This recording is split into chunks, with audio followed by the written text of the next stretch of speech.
Hello बच्चों, नमस्कार। मैं मनु राठी और मैं आपके लिए आज एक बहुत बेहतरीन वैकेंसी जो हरियाणा पब्लिक सर्विस कमीशन की तरफ से निकली है, आज ही 5 फरवरी को भाई वो आई है। वो है भाई पीजीटी की भर्ती। और पीजीटी की कहाँ की भर्ती? हरियाणा में। और कौन सी सब्जेक्ट की? भाई वो है कंप्यूटर साइंस की। अब यहाँ पे देखिए, हरियाणा का मामला ऐसा रहता है कि आरओएच और मेवात कैडर में अगर कोई फॉर्म भरता है तो वो सारी उम्र मेवात में ही नौकरी करेगा। रेस्ट ऑफ हरियाणा में मेवात को छोड़कर बाकी जितने जो जिले हैं हरियाणा के, वहां पर उसकी पोस्टिंग और ट्रांसफर होता रहेगा। ये होता है मामला और इसलिए वैकेंसी भी बाइफरकेट होके आती है। ठीक है, अब यहाँ पर आप देख सकते हैं कि PGT in the subject of computer science for the rest of Haryana and Mewat cadre. आप आवेदन कर सकते हैं hpsc.gov.in के अंदर। ठीक है, आप रजिस्टर करेंगे, एक लॉगिन आईडी क्रिएट करेंगे, लॉगिन आईडी के अंदर अपनी क्वालिफिकेशन जो है वो डालेंगे, साथ के साथ आधार नंबर, वर्चुअल आईडी रिक्वायर्ड है, आधार ऑथेंटिकेशन, बायोमेट्रिक अटेंडेंस के लिए। अब यहाँ पर अगर हम बात करें तो भाई ऐसा है, hpsc.gov.in ये ऑफिशियल वेबसाइट है और ज़्यादा जानकारी के लिए इन्होंने कहा है कि वहाँ पर आप देख सकते हैं।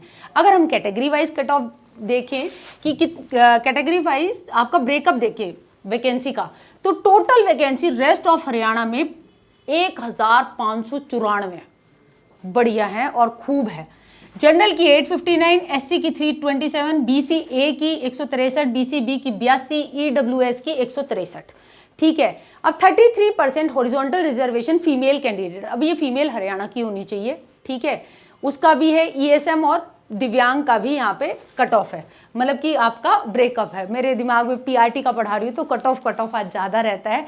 ठीक है, तो ये ब्रेकअप वैकेंसी का दे रखा है। मेवात में अगर हम बात करें तो 78 ही पोस्ट निकली हैं, जिसमें जनरल की 43, एससी की 15, बीसीए की 8, बीसीबी की 4 और ईडब्ल्यूएस की 8। ठीक है, अब ये बीसीए और बीसीबी और एससी जो है ये हरियाणा का ही चलेगा। ठीक है, ऐसा नहीं है कि अन्य राज्य का एससी यहाँ पे एससी में आवेदन करेगा, वो जनरल में आवेदन करेगा। अगर हम बात करें, फॉर्म फिल करने 16 फरवरी से शुरू हो जाएंगे। ठीक है, क्लोजिंग डेट जो है वही वो 9 मार्च 2026 है, 5 बजे तक। ठीक है, और फीस जो है आप 9/3/2026 तक जमा कर सकते हैं।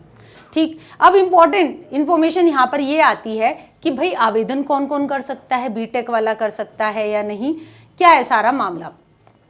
अब यहाँ पर अगर हम देखें कि एसेंशियल क्वालिफिकेशन जो रहेगी, ठीक, वो इस तरीके से रहेगी।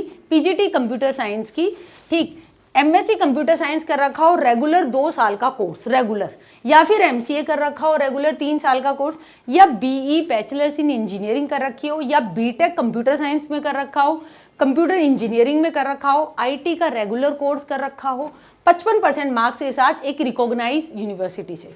साथ के साथ मैट्रिक में आपके पास 10वीं में हिंदी या संस्कृत होनी चाहिए, या फिर आपके पास 12वीं बीए या एमए में हिंदी एक विषय के तौर पे आपने पढ़ रखा हो। भाई HTET कंप्यूटर साइंस में पीजीटी वाला वो पास होना चाहिए।